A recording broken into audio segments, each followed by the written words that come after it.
Artinya sehebat apapun itu disampaikan oleh Rismond tentang penelitiannya dia cabut, itu tidak bisa menggugurkan berita acara karena di bawah sumpah. Justru itu membawa konsekuensi, dan lebih bagus menurut saya karena kami ada di grup. Rismond itu sebaiknya memberikan penjelasan bukan lewat televisi tapi datang begitu, nanti akan ketahuan inside story-nya apa ya, behind skin-nya itu apa ya, skenario di belakangnya itu apa. Kami punya itu buku ini. Nah, ini buku-buku ini saya ambilkan ya.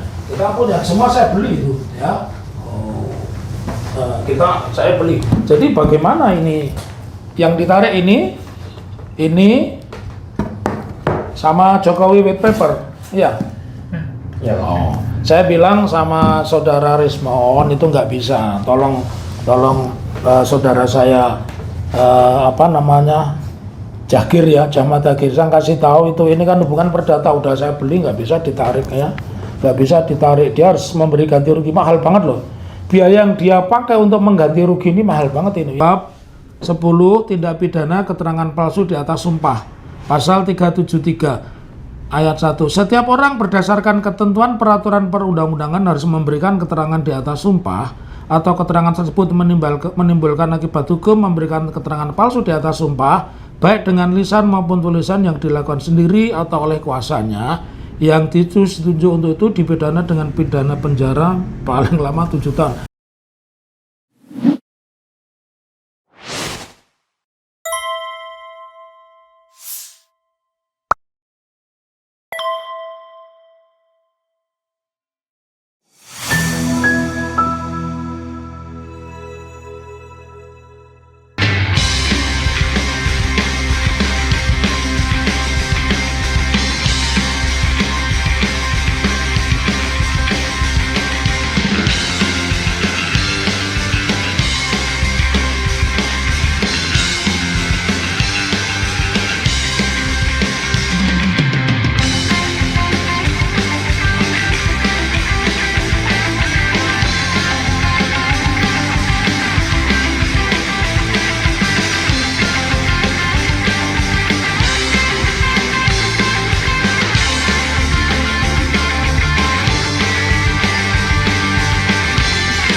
Mana diketahui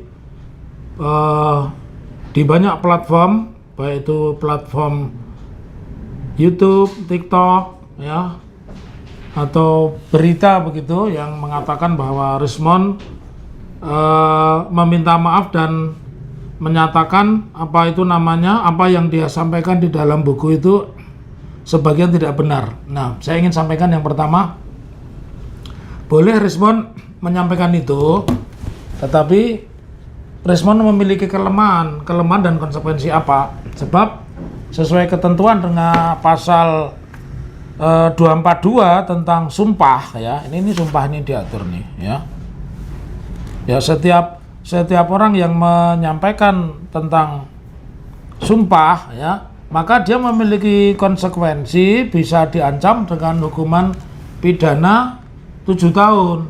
Kenapa saya katakan bisa diancam dengan pidana 7 tahun? Karena di dalam persidangan di Pengadilan Negeri Surakarta, di mana Rismond Hasihulan Sanipar dihadirkan sebagai saksi ya, Rismond satu, kesaksian itu diberikan di bawah sumpah. Yang kedua, substansi dari kesaksian itu dia tegas mengatakan bahwa foto baik yang diupload oleh Dian Sandi, foto yang diupload di akun X atau dulu Twitter, atau yang disampaikan oleh yang lain-lain pendukung Pak Jokowi di televisi, itu dia bilang palsu begitu. Dan dia tegaskan lagi itu di depan persidangan Pengadilan Negeri Surakarta. Bahkan jauh-jauh hari sebelum sidang dia meminta, "Bang, saya tolong disediakan LCD screen, laptop, flash disk, semua sudah kita berikan." Dan oleh karenanya,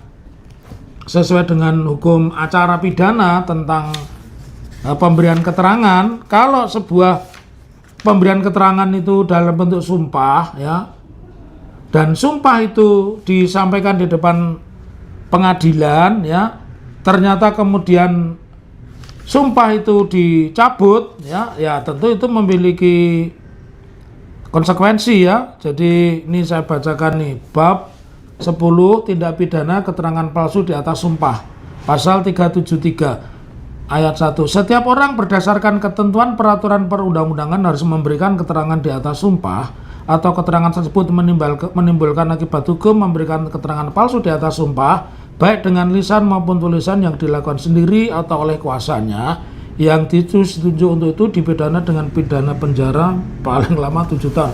Jadi ada konsekuensinya, apa yang disampaikan oleh Rismon Hasyiholan Sianipar ya. Cuman saya tidak menjudgment, saya tidak menghakimi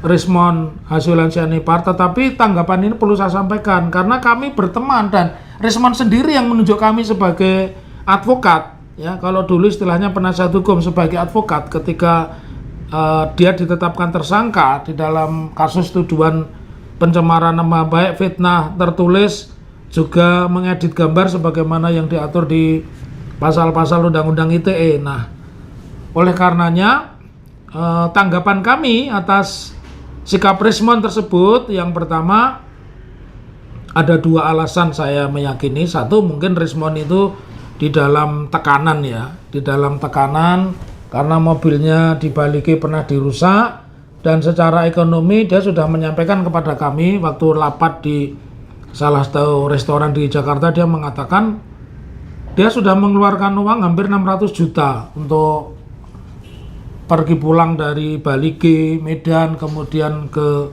Jakarta, ke Solo, ke Jogja dan sebagainya. Itu dia menghabiskan uang sebesar itu, dan dia mengakui tidak pernah ada yang nomboi atau ngongkosi ya. Tetapi yang dia sesalkan bukan dia sudah mengeluarkan uang 600 juta, yang dia sesalkan itu kenapa masyarakat tidak antusias mendukung. Itu yang membuat dia capek. Dan jadi itu mungkin alasan pertama, di dalam tekanan, kemudian dia sudah menghabiskan banyak uang. Dan yang berikutnya, alasan kedua, saya meyakini seorang Rismon Hasyiholan Sianipar itu tentu banyak menerima masukan ya dari advokatnya ya. Jadi advokatnya, kenapa? Sekalipun dia itu dalam posisi menghabiskan uang banyak, ditekan, kalau dia konsisten, dia tentu tidak akan menyampaikan permintaan maaf kepada Pak Jokowi, bahkan meralat dalam tanda petik apa yang ada di dalam buku. Ini konsekuensi loh ya, di pasal 373 tadi sudah saya sebut, karena baik keterangan Rismon maupun buku itu sudah kita sampaikan di depan persidangan, maka konsekuensinya bisa dikenakan sumpah palsu. Lalu tadi alasan yang kedua, saya meyakini bahwa sebelum ini memang ada surat menyurat begitu dari tim advokat mereka, itu mengirim surat kepada Polda Metro yang intinya mempertanyakan terbitnya SP3 terhadap perkara Damai Hari Lubis dan Egy Sujana. Nah, tapi sepertinya dari perkara itu kemudian ditafsirkan dan ada semacam kesepakatan begitu yang mereka buat bahwa arahnya kepada restoratif justice, padahal sebenarnya surat itu tidak ada bunyinya minta restoratif justice gitu ya. Terus yang lebih penting, apakah dengan pernyataan Rismon yang mengatakan ijazahnya asli itu menggugah persidangan? Tidak, karena prinsipal kami bukan Rismon. Jadi perkara di Jakarta Rismon ditetapkan tersangka oleh Polda Metro, itu berbeda dengan perkara kami di mana Rismon memberikan keterangan ahli di Pengadilan Surakarta. Yang di Pengadilan Surakarta itu prinsipalnya ada juga alumni UGM tapi bukan Rismon, namanya Bangun Sutoto, dan yang satu lagi Taufan Hakim, yang satu mahasiswa Fakultas Ilmu Sosial Politik, yang satu lagi adalah Ekonomi Manajemen. Jadi dari catatan ini itu tidak mengganggu, justru saya minta Rismon Hasyiholan Sianipar maupun tim advokatnya untuk merenungkan kembali konsekuensi dari pasal 373, karena itu tidak bisa dicabut ya, disampaikan di depan persidangan ya, itu yang akan dipakai oleh hakim ya. Atas hal tersebut, apa yang saya ingin sampaikan, bahwa memang berjuang itu panjang, memerlukan stamina. Stamina itu bukan hanya fisik, stamina itu juga uang, nyali dan sebagainya, dan mungkin di titik capek ya, karena perkara ini nggak jelas ya. Tapi saya sangat menyesalkan ya, karena apa? Karena banyak orang ini membantu Rismond. Ada grupnya Bon Jovi yang dipimpin oleh wartawan senior Lukas Luarso ya. Kemudian ada peneliti independen yang namanya Buna Tua Silalahi, seorang dokter juga ya. Kemudian putusan Komisi Informasi Publik, dan yang terbaru adalah tentang Gibran. Jadi ini semua itu mendukung tesis, mendukung pernyataan, mendukung penelitian, dan mendukung kesimpulan apa yang ada di buku Jokowi White Paper dan juga yang ada di buku Endgame Fufu Fafa. Jadi sangat aneh kalau bukan karena tekanan, kalau bukan penjelasan dari advokatnya yang mungkin tidak cover both side, tidak mungkin ada terjadi pencabutan itu ya. Karenanya atas sikap tersebut saya ingin sampaikan kepada Rismond, dan kebetulan kami bergabung di Bala RRT, tim pembela Roy Suryo, Rismond, dan Dr. Tifa, di mana di situ ada nama kami, ada Wirawan Adnan, ada Refli Herun. Dua nama yang saya sebut di pertama, Muhammad Taufik dan Wirawan Adnan, adalah tulang punggung di pengadilan Surakarta ya. Artinya sehebat apapun itu disampaikan oleh Rismond tentang penelitiannya dia cabut, itu tidak bisa menggugurkan berita acara, karena di bawah sumpah justru itu membawa konsekuensi. Dan lebih bagus menurut saya, karena kami ada di grup, Rismond itu sebaiknya memberikan penjelasan bukan lewat televisi tapi datang begitu. Nanti akan ketahuan inside story-nya apa ya, behind skin-nya itu apa ya, skenario di belakangnya itu apa, itu pasti terungkap ya. Pokoknya keterangan ahli Rismond di pengadilan Surakarta tidak bisa gugur. Yang kedua justru itu implikasi kepada Rismond tentang kredibilitas dirinya begitu ya. Kalau sebuah sumpah disampaikan depan sidang, buku yang sudah beredar luas, nanti bisa kena pasal baru itu kalau ada orang yang iseng begitu ya, melaporkan sumpah palsu karena sumpahnya berbeda dengan keterangannya di channel YouTube-nya Baliki Academy begitu ya. Ya mudah-mudahan Rismond segera secepatnya lah menemui kami, menyampaikan alasannya sehingga tidak menjadi bola liar yang bisa dimaknai, dikapitalisasi, dicari keuntungannya oleh siapapun. Terima kasih, selamat berpuasa. Oke, ini Pak, tanggapan mengenai pengajuan restoratif justice-nya Rismond dan pengakuan ijazah Jokowi aslinya itu tanggapannya seperti apa? 3 hal yang saya sampaikan, bahwa siapapun itu boleh mengatakan, boleh mencabut keterangan, boleh berbeda, itu siapapun, karena dan dengan alasan apapun itu boleh, kalau apalagi dia seorang peneliti ya. Tetapi ada satu hal yang tidak bisa dilakukan oleh sembarang orang kaitannya dengan sumpah. Jadi sekalipun Rismond mengatakan di depan khalayak, kemudian dia juga ketemu Pak Presiden ke-7 Pak Joko Widodo mengatakan bahwa apa yang dia teliti itu benar, watermark dan sebagainya, maka pernyataan itu tidak bisa menggugurkan atau membatalkan keterangan yang sudah disampaikan di Pengadilan Negeri Surakarta, tepatnya tanggal 18 Februari 2026. Nah, yang menarik di bagian ketiga apa?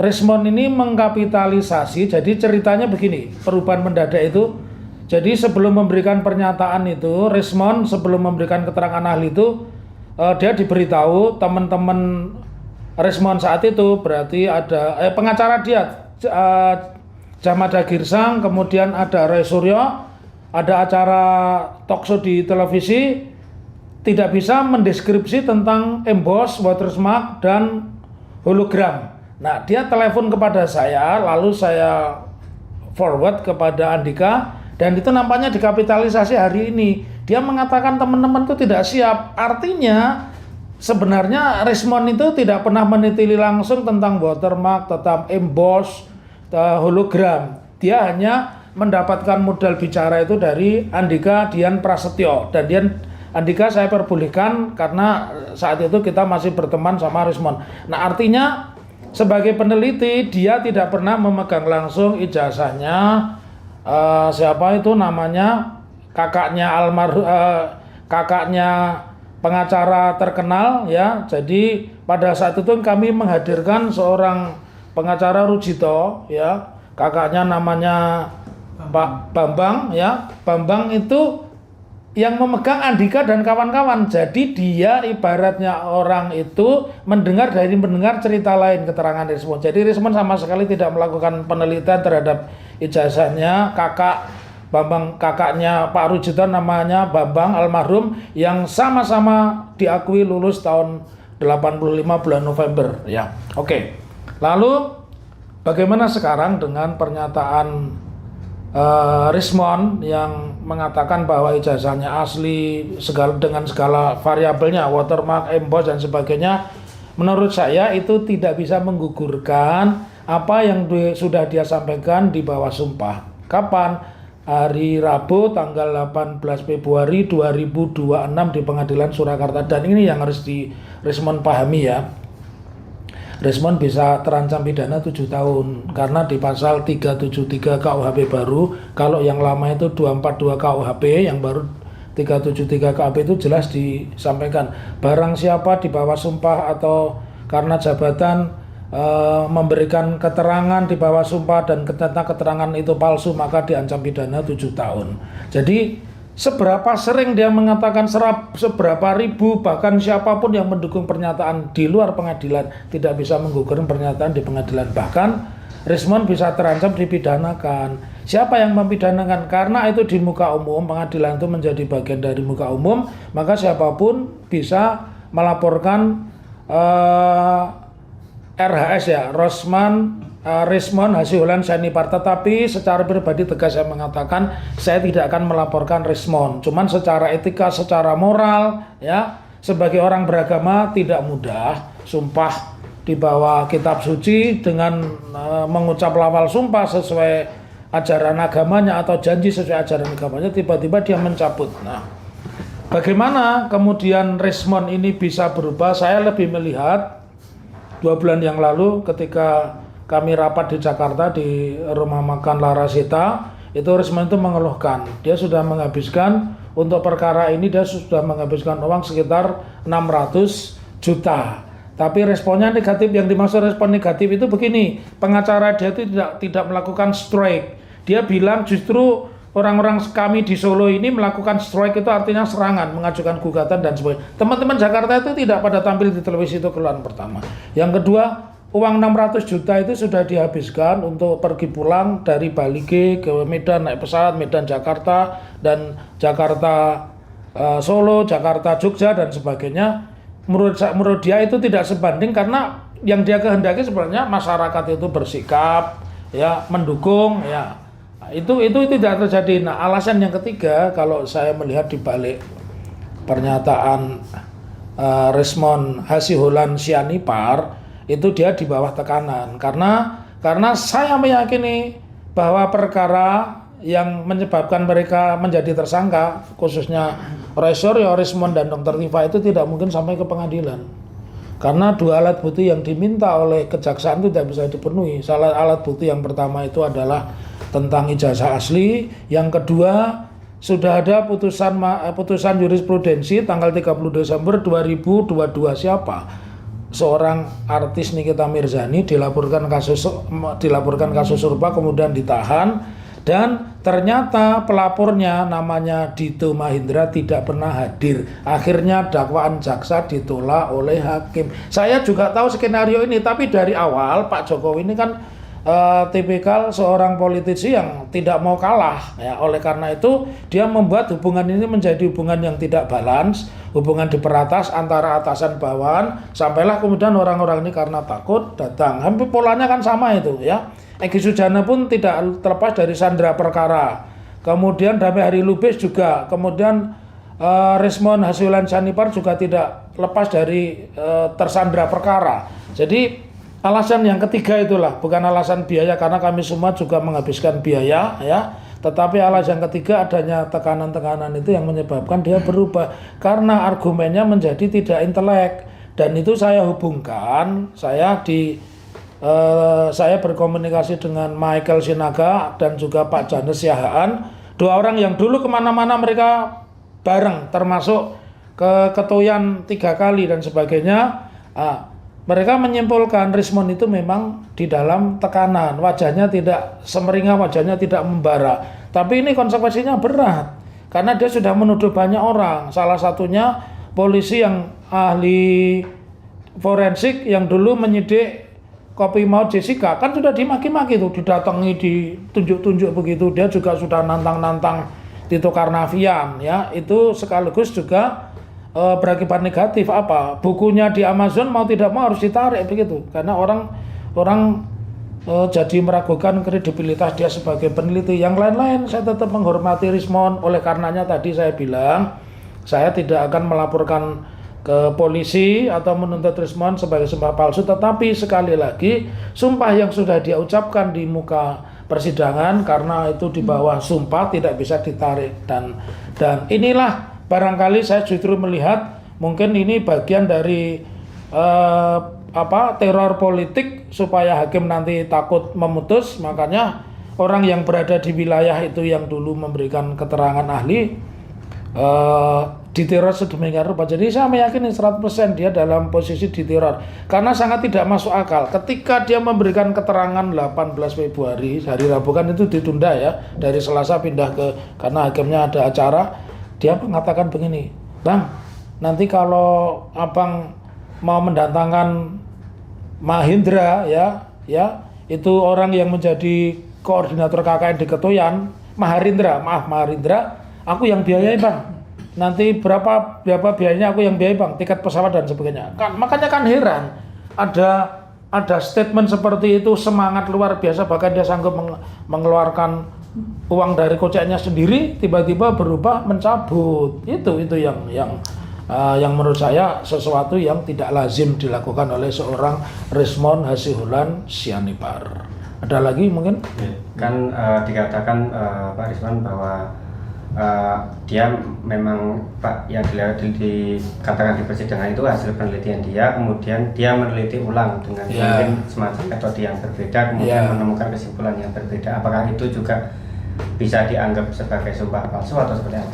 Ya berarti dia melakukan yang namanya sumpah palsu. Lalu penelitian dia yang kedua, yang keberapa pun itu menurut saya sebuah kenaifan ya, karena kata-kata emboss, hologram, watermark itu dia dapatkan dari mengkapitalisasi telepon dia kepada Andika. Ketika telepon memang saya izinkan kamu jelaskan itu kepada Rismond, karena kita tidak tahu pada saat itu mau jadi apa dan sebagainya. Kalau saya sih tegas ya bahwa apa yang dia sampaikan kalau kemudian dia berubah itu namanya sumpah palsu, dan teman-teman media itu tidak mempengaruhi sedikit pun dari kualitas persidangan, kemudian tidak mempengaruhi dari kualitas sumpah, karena yang membedakannya apa, ini di pengadilan dan itu diberikan di bawah sumpah. Andai kata mungkin ada skenario ya, kan kita tidak bisa saja ya Rismond itu mencabut, bentuknya apa, dia datang ke notaris membuat akta real pernyataan bahwa pernyataan di pengadilan itu dicabut, itu pun tidak akan pernah berlaku. Dia harusnya melakukan revisi lagi, datang ke pengadilan. Tetapi itu pintunya sudah selesai ya. Pintunya sudah selesai karena acara pembuktiannya sudah tidak ada. Kami justru besok akan menunggu sikap hakim apakah menerima permohonan kami untuk dilakukan sumpah memutus. Jadi aku tanggapi itu sama sekali tidak bisa membatalkan dan justru makin menguatkan kalau keterangan dia itu adalah keterangan palsu di bawah sumpah, di mana diatur di pasal 373 KUHP baru, ancaman pidananya adalah 7 tahun. Ya. Kemudian ini Pak mengenai Pak Rismond yang ingin agar buku Jokowi White Paper dan Gibran Endgame itu ditarik karena dari kesimpulan yang baru ini menurut dia itu salah gitu. Ini pertanyaan menarik. Saya juga tidak ngerti ya, kenapa Rismond itu selalu bicaranya ukurannya uang.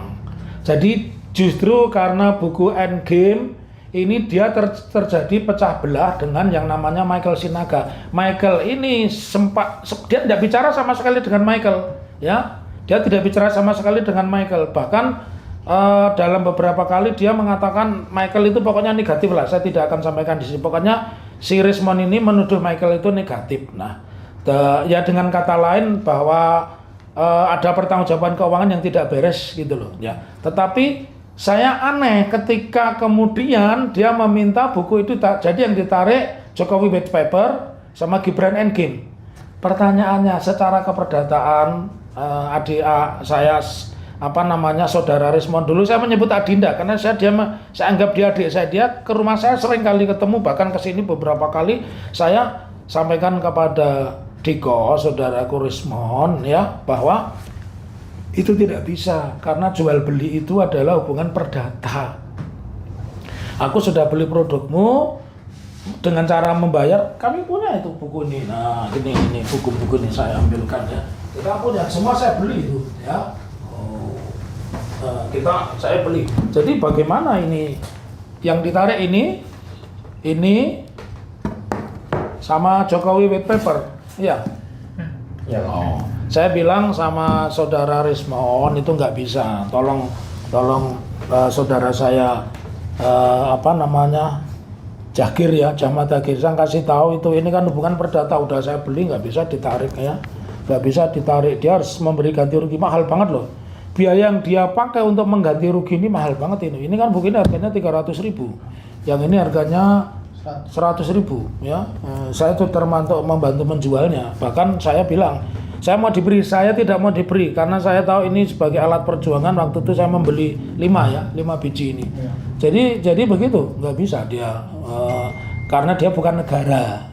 Kecuali begini, ada putusan pengadilan mengatakan buku itu terlarang baru boleh ditarik. Dia bukan negara, nggak bisa. Ini hubungannya keperdataan. Give and take, aku menyerahkan uang, aku terima buku, jadi itu nggak bisa ya. Oke. Ini wawancara paling mantap, jelas belum ada yang nanya ya. Yang ditanya orang, beberapa informasi itu berkembang ya, tapi yang pasti informasi yang pertama yang bersumber dari saya tentang sumpah palsu ya. Jadi sumpah palsu apa yang disampaikan oleh Rismon itu sudah terpenuhi ya. Jadi kalau aku memakai judul badai itu palsu atau badai palsu itu berlalu, itu hanya berlaku bagi Rismon. Kita tidak ada nih bab 10 nih ya. Karena saya yakin di situ juga ada tim pengacaranya Rismon. Jadi ini aku tunjukkan ya. Aku tunjukkan ya tim pengacara Rismon ya. Biar mereka paham ya bahwa di dalam KUHP bab 10 tindak pidana keterangan palsu di atas sumpah pasal 373, setiap orang berdasarkan ketentuan peraturan perundang-undangan harus memberikan keterangan di atas sumpah atau keterangan tersebut menimbulkan akibat hukum. Memberikan keterangan palsu di atas sumpah baik dengan lisan maupun tulisan yang dilakukan sendiri atau oleh kuasanya yang khusus ditunjuk untuk itu dipidana dengan pidana penjara paling lama 7 tahun ya. Jadi memang tidak mudah ini bagi Rismon buah si Malakama nih. Dia seperti lagunya siapa ya? Maju kena, mundur pun apalagi terus kena. Oh, lagunya grup Nomokus Woyo. Jadi salah satu personil dari keluarga Kuswoyo itu ada yang namanya Nomo Kuswoyo. Dia membentuk grup band namanya Nomo Kuswoyo. Terus kalau kakaknya di bawah Yon yang masih hidup saat itu, dan Tony juga tentunya membentuk grup namanya Kos Plus ya. Ini sudah banyak, beberapa ini saya bacakan ya. Saya nyantai aja ini, hari tadi selesai mengajar mahasiswa kelas RPL. Kebetulan yang saya ajar itu tentang kriminologi. Nah, kita lihat apakah perilaku Rismon itu sebagaimana yang dideskripsi Lombroso itu masuk kategori tindakan kriminal atau tidak ya. Tapi ini aku bacakan dulu nih beberapa WhatsApp ya yang masuk ya. Ya. Tadi apa yang mana? Saya ingin sampaikan ini beberapa antara lain. Beberapa yang masuk itu ngeri nih. Satu dari, sebentar saya bacakan, dari dulu yang pernah memberikan keterangan ahli Pak Bagas ya, ini saya baca nih, Bagas. Jadi Pak Bagas dosen nuklir. Wah, tidak sembarang loh ya, nuklir itu bukan sembarang bro. Ya, ini saya bacakan kesaksian palsu oleh Insinyur Adipati Bagas Puji Laksono Widyanegoro Hamangkunegoro MSc LIG NIG PhD ya, Universitas Gadjah Mada. Saya sangat menghormati pendidikan lembaga peradilan sehingga sikap saya saat bersaksi di sidang CLS beberapa waktu lalu sebagai saksi fakta saya usahakan semaksimal mungkin perilaku saya adalah perilaku orang beradab. Ya. Ada saksi ahli ketika dia bersaksi di PN Solo, saya ada di dalam ruang sidang, dia bicara panjang lebar yang intinya sebuah kesaksian tertentu.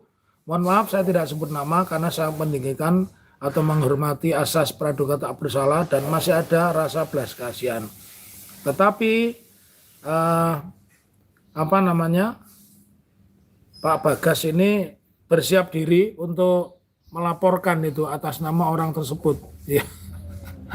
Jadi respon ini double ini.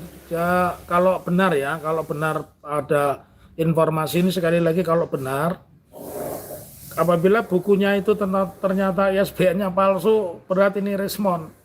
Anda akan di buku manapun itu, di penerbit manapun itu, ya. Meskipun tulisan saya tidak sehebat Rismond dan tidak terjual sebanyak Rismond, tapi insya Allah buku saya yang berlabel ISBN itu memang benar-benar ISBN, bukan ngaco. Apalagi ya Allah, ya kita terima kasih ya, ini supportnya banyak, komentarnya bagus-bagus. Ya, oke ya.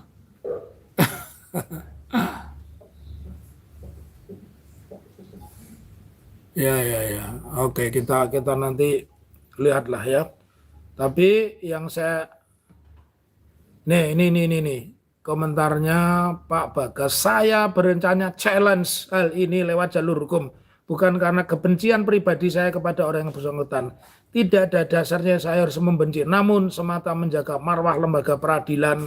Jangan sampai dijadikan panggung badut-badutan politik. Kata-katanya yang terakhir serem, lu jual gue beli nih. Kalau penakut mulutnya tidak usah dobol, merdeka. Ini baru ini disampaikan ya. Oke Pak Bagas, nanti saya timbang-timbang. Saya juga sudah menerima percakapan dengan Andika Dian Prastyo, itu anak didik saya ya, dia associate saya. Dia juga pertama kali belajar sidang pidana dengan saya di Jepara. Dan alhamdulillah perkaranya gol, artinya klien kami yang tidak ditahan, malah hakimnya yang diberi sanksi, jaksanya yang dipindah ya pada saat itu. Dia bilang, Bapak ini aku bacakan lagi, ini nyantai aja karena hari Sabtu. Ya hari Sabtu, jadi kalimatnya begini, kalimatnya Andika, ini aku baca ya. Ini yang kalian baca. Bapak ini saya dapat masukan banyak, ini bahasa Jawa ya, nanti saya Indonesiakan karena pendengar saya kan bukan hanya orang Jawa, ada orang Batak, ada orang Manado dan sebagainya, orang Ambon. Bapak menawi dilaporkan memberikan keterangan palsu kados pundi Bapak? Nggih. Ya, dia menginformasikan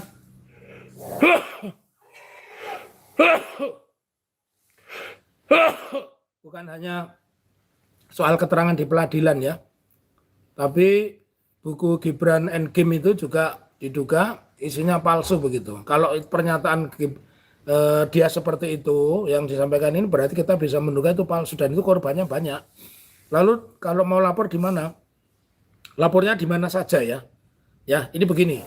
Kalau yang namanya hukum pidana itu menganut asas locus delicti, tempus delicti. Kalau itu kita menggunakan Undang-Undang Informasi dan Transaksi Elektronik, saya kalau membuat laporan lebih bagus Undang-Undang ITE apa? ITE itu menganut asas uploader dan downloader. Uploader itu maksudnya di mana kita itu mendengar pertama kali ya, atau mengupload pertama kali, atau yang kedua downloader itu di mana kita melihat kemudian kita mendownload. Nah, di situ bisa. Jadi kalaupun Anda bukunya itu diterbitkan di Jakarta atau Bandung, kemudian dibawa ke Solo, dan di Solo saya membuka itu ya, maka itu bisa dilaporkan di Solo itu. Karena Undang-Undang Informasi dan Transaksi Elektronik, locus delicti dan tempus delicti itu pada tempat di mana saya melihat, di mana tempat saya mendownload ya. Kalau uploader itu di mana saya pertama kali mengunggah begitu ya. Nah, ini senjata mangkat Tuhan ini banyak nih komentarnya. Astagfirullahaladzim. Saya sebenarnya kasihan ya. Nah, ini saya beritahu nih. Di antara teman-teman, akhirnya jadi korban nih. Saya juga belum komunikasi sama Hana, istrinya Ian, yang memiliki langkah update yang lumayan juga itu subscribernya hampir 1 juta.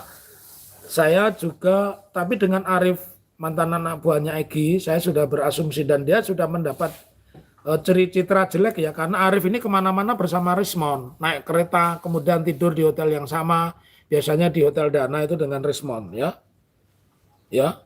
Jadi permintaan dari Pak Bagas, permintaan dari Andika dan banyak sekali nih dari sini nih. Nah, Leon Rismon masak masuk bui senjata makan tuan. Dari pihak si Jack, dia Pak Joko Widodo uangnya kan tanpa seri ya. Akhirnya ya ampun, kasihan itu Rismon ya. Buku kalian itu lumayan bagus loh. Tulisan Anda itu bagus loh. Di antara tulisan-tulisan lain, di antara tulisan Mas Roy Suryo, kemudian Bu Dr. Tifa, Anda itu tulisannya paling bagus dan paling banyak. Tapi kalau kemudian itu Anda ingkari sendiri ya, konsekuensinya kan berat. Tadi saya baca itu di pasal 373, ancamannya 7 tahun. Nah, kembali kepada tadi perbincangan, siapa yang akan melaporkan? Rismon ini bisa dilaporkan dimanapun, karena tadi Undang-Undang ITE itu locus delicti, tempus delicti-nya itu bukan berdasarkan tempat kejadian, bukan tempat kita dan sebagainya, tapi di mana tempat kita mendownload, melihat begitu. Kan itu sudah jadi viral ya. Jadi viral pernyataan Rismon di mana-mana bahwa isi bukunya tidak benar. Nah, berarti kan dia membuat terbitan palsu ya. Saya juga tidak mengerti ini, sangat disayangkan. Dulu Rismon setiap hal yang dia ada di Polda sebelum ketemu pengacara yang sekarang mendampingi, nggak usah saya sebut, dia selalu berkomunikasi dengan saya, Bang, ini gimana baiknya, Bang, ini gimana. Tapi setelah dia punya pengacara dan itu sudah diposting di framing sedemikian rupa, kasihan ya, jalan hampir 1 kilo membawa parcel, mungkinlah katakanlah mahal harganya 1 juta, kan tapi itu tidak sepadan dengan harga diri. Saya pun kalau dikasih parcel seperti itu, saya malah bilang ini diberikan aja kepada penjaga keamanan atau pasukan pengawal wakil presiden begitu, atau siapalah wartawan begitu, kayak lebih elegan. Tetapi ketika itu digotong berdua dan itu viral di mana-mana dan sengaja sepertinya setelah diberikan di jauh itu loh, antara tempat parkir dan pintu di mana bertemu dengan wakil presiden Mas Gibran itu jauh, itu di framing di mana, kasihan banget itu ya. Kasihan itu Gibran dan pengacaranya. Jadi gini, aku kembali cerita. Jauh sebelum Rismon itu didampingi, dia sering berkonsultasi. Bahkan awal-awal di saat banjir itu bulan apa ya, itu tahun 2025 itu, dia datang ke satu tempatnya Seaboard. Seaboard itu dulu adalah hatersnya Pak Anies dan pendukungnya Pak Jokowi, tapi berbalik, dan kita podcast di situ. Saya lihat dia masih polos dengan Mbak Vivi, dengan segala kesederhanaannya begitu. Tapi siapa sangka kemudian setelah kita terbentuk Bala RRT, pasukan pengacara pembela Rismon dan Dr. Tifa, sepertinya ada yang terlalu rajin. Saya sudah ingatkan itu kepada teman-teman di Jakarta, ngapain kalian tiap Kamis, tiap Senin apel ke Polda Metro jumpa pers. Kalau kalian itu punya nilai, kalian di rumah tuh didatangi. Saya tuh di kantor tuh didatangi. Jadi video saya yang viral hari ini bahwa Rismon terancam 7 tahun pidana, yang saya didatangi oleh 3 wartawan, 1 wartawan CNN, kemudian Tribun, dan 1 lagi wartawan dari koran online nasional ya, dan sudah viral itu. Mereka tuh datang ke kantor saya, jadi saya nggak pernah, meskipun kantor saya mungkin dengan Polresta nggak terlalu jauh, tapi saya nggak suka begitu ya. Dan itu juga konsistensi saya apa? Saya tidak suka juga tidak suka diundang di televisi debatnya sama badut yang namanya siapa tuh namanya yang kemarin memaki-maki Profesor Ikrar Nusa Bakti, memaki-maki dosen Universitas Andalas itu ya, sahabat saya itu ya, enggak level begitu. Makanya saya tidak mau membatasi. Akhirnya karena Anda keseringan, Anda memaki-maki di muka umum, orang akhirnya akan cari-cari kelemahan Anda. Tetapi kalau Anda ini bergaya humble ya, kemudian Anda siap untuk diwawancara, Anda akan aman ya. Ini bagus nih, trio ijazah palsu sudah kumpul, ngeri ya. Ya, ya.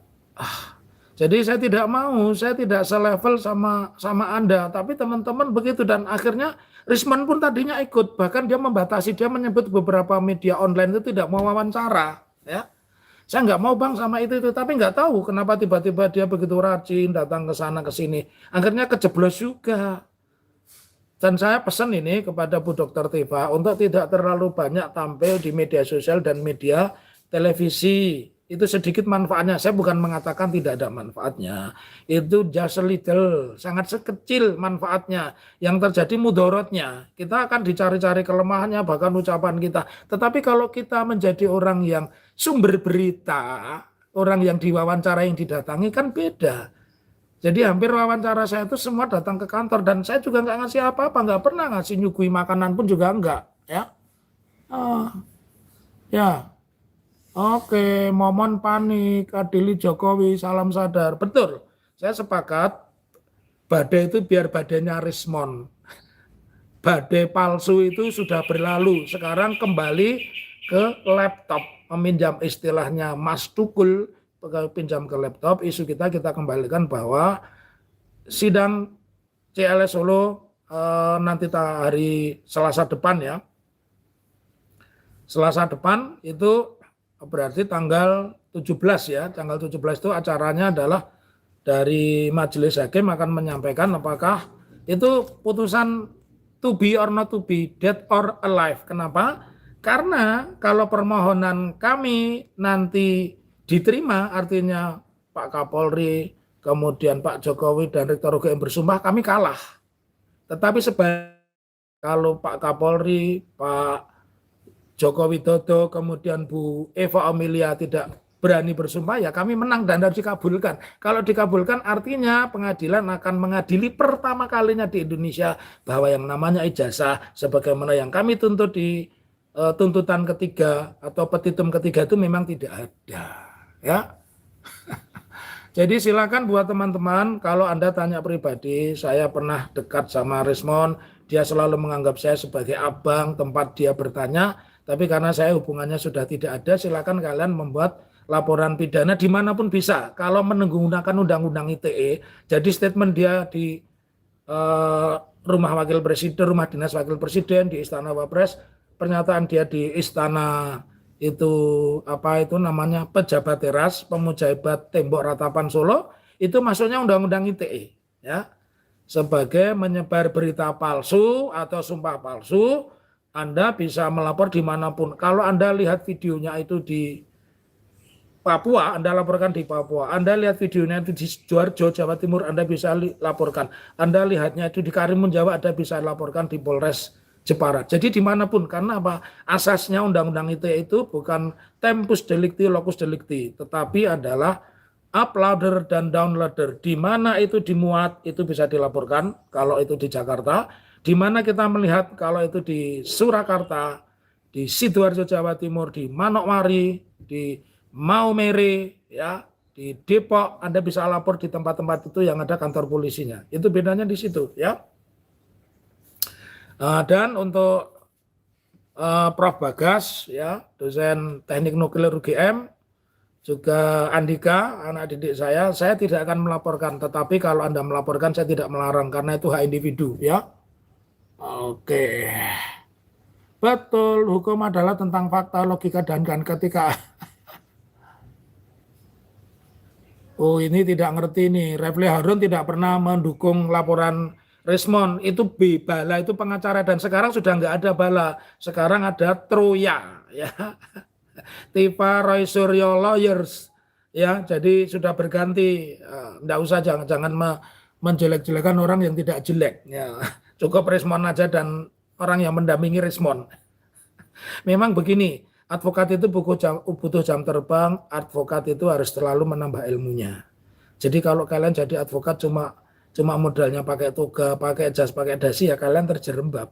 Memberi nasihat pun nasihat yang menjerumuskan. Ketika kami masih akrab sama Rismond, saya mengatakan sedikitlah berkomentar dan Rismond menerima. Tapi ketika kemudian ada yang genit begitu, pengen tampil, selalu tampil di televisi, dan akhirnya ketemu dengan orang-orang yang abu janda dan tidak sadar Pak Jokowi ini kan have a lot of money dan uangnya no series. Jadi uangnya itu tidak berseri, makanya so easy dia memberangkatkan orang untuk meneliti apakah di Yamaguchi ada ini dan sebagainya. Dan kalau ini merembet kepada juga international serial book numbers, ini kepada yang lain-lain kasihan juga. Dan saya yakin belum tentu kalau sudah posisi seperti ini belum tentu RJ-nya diterima loh, ya. Dan belum tentu juga, saya juga tidak tahu, belum tentu juga terima uang loh, ya. Jadi jangan, aduh. Tapi saya sepakat dengan komentar-komentar ini, tetap kita konfrontasi pada ijazah palsu, konsentrasi ijazah palsu dan fufu-fafa, ya. Karena pembuktian yang paling kuat, apa yang seorang saksi, apa yang seorang ahli, apa yang seorang tergugat sampaikan di depan sidang. Bukan di depan istana pejabat teras, pemuja hebat tembok ratapan Solo, juga bukan di istana wakil presiden, juga bukan di mana-mana saja, ya. Oke, barangkali itu nih saya baca-baca dulu nih. Lanjut bongkar jasa palsu si Jack. Ya, pasti dong.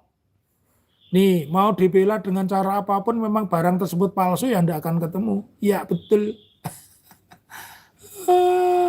Ya ampun, kasihan. Ya, ini belum saya akhiri, sebenarnya mau saya tutup. Saya itu tidak suka podcast panjang-panjang. Saya itu kalau live cuman 10 menit, 20 menit. Ya Allah, aduh, kasihan itu Rismond, ya. Anda memang mungkin ada satu tekanan besar, tapi kan bukan hanya Rismond, semua ditekan. Ya, Pak Kasmujo, Prof. Sofyan Effendi, Egy Sujana, kemudian Damai Hari Lubis, tapi kan tidak gitu-gitu amat gitu loh, ya. Amat aja tidak begitu loh. Kenapa kalian gitu-gitu amat? Amat aja tidak begitu. Egy Sujana juga tidak dipermalukan, diberi palser, digotong berdua, jaraknya 1 kilo begitu, dan semua televisi mencut. Saya kalau diberi, ya siapapun dengan posisi seperti itu pasti saya berikan. Udah, saya terima kasih, di rumah udah ada parcel, ya. Aduh, ini malah ada yang bilang Rismond pengkhianat, usir dari negara. Tidak tahu bahwa Tuhan akan berperkara dengan mereka. Terus berjuang bang, saya dukung. Terima kasih ya. Terima kasih. Jadi pernyataan Rismond yang mencabut, yang mengatakan ijazah Jokowi asli itu makin memposisikan dia di bawah tekanan dan makin memposisikan ijazah itu memang tidak ada. Andai kata hari ini diterbitkan pun kan bisa diuji. Masa lulus 85 ijazahnya baru dibuat misalkan 13 Maret 2026, ya. Iya betul, momen lebih memalukan dari Egy dan Damai Hari Lubis. Saya orang hukum, mau bisa tidak, Anda bisa. Nih saya beritahu sekali lagi, siapapun yang mendengarkan channel atau kuliah hukum dari Saad Kalwaras, bahwa Rismond itu bisa laporkan dengan 2 cara. Satu, yang cara konvensional melapor polisi atas keterangan palsu. Tetapi yang lebih gawat adalah Undang-Undang ITE, karena ancamannya lebih tinggi, ya. Undang-Undang ITE itu ancamannya bisa sampai 10 tahun, ya, dan dendanya bisa mencapai 1 miliar. Lalu melapornya tidak perlu harus di tempat Rismond tinggal kalau Undang-Undang ITE. Di mana Anda bisa melihat nih, misalkan aku lihat di sini ya. Ini di Surakarta, ya aku lapornya di Kepolisian Resort Kota Surakarta. Kalau aku lagi di Magelang, aku bisa lapor di Magelang, ya. Itu. Terima kasih Anda sudah berpartisipasi di channel ini. Tadi aku sebenarnya mau live pagi, tapi aku ngajar online. Aduh, ya Allah, Rismond. Ya benar, sepakat. Rismond bisa langsung ditahan, ya, dengan pernyataannya itu karena ancamannya 7 tahun. Benar nih, komentar yang keren ini, ya. komentar yang keren, dia mengatakan apakah Rismon bisa langsung ditahan? Ya, Rismon bisa langsung ditahan karena sumpah palsu itu ancaman pidananya adalah 7 tahun. Ya, barangkali itu, mohon maaf apabila ada salah-salah kata. Tumben hari ini yang komentar mayoritas dari pendukung saya, biasanya ada pejabat teras memuja hebat tembok ratapan, dan biasanya juga ada para termul yang mungkin menunggu kantor saya bagi-bagi takjil. KIP, keren ini istilah baru ini, nanti akan saya kapitalisasi, izin ya. KIP itu singkatan dari kumpulan ijazah palsu. Oke.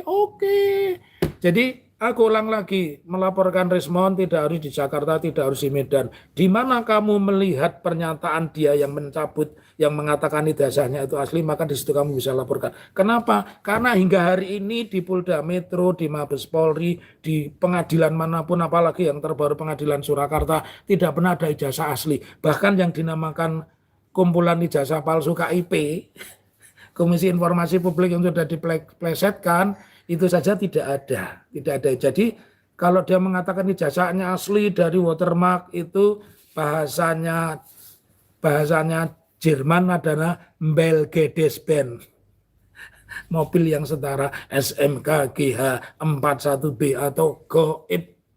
Salam akal waras, mohon dimaafkan, kita berapa hari lagi ya kita berlebaran ya. Kalau lebarannya Jumat atau itu kan kita tinggal waktu 5 hari begitu ya. Terima kasih. Silakan kutip dan jalankan. Dan saya mohon klarifikasi dari Langkah Update Yan, saya juga mohon klarifikasi dari Saudara Arif, saya juga mohon klarifikasi dari Gilang pemilik MM92, karena apa? Nama-nama yang saya sebut, nama Gilang YouTuber, nama Arif Ihsan, nama Ian dan Hana, itu adalah orang-orang dekat Rismon yang menjadi panitia. Pun saya mendengar dari Michael Sinaga, komunitas reseller itu sudah dibubarkan 2 minggu yang lalu. Oke, begitu ya. Mantap. Salam akal waras. Mohon dimaafkan. Merdeka.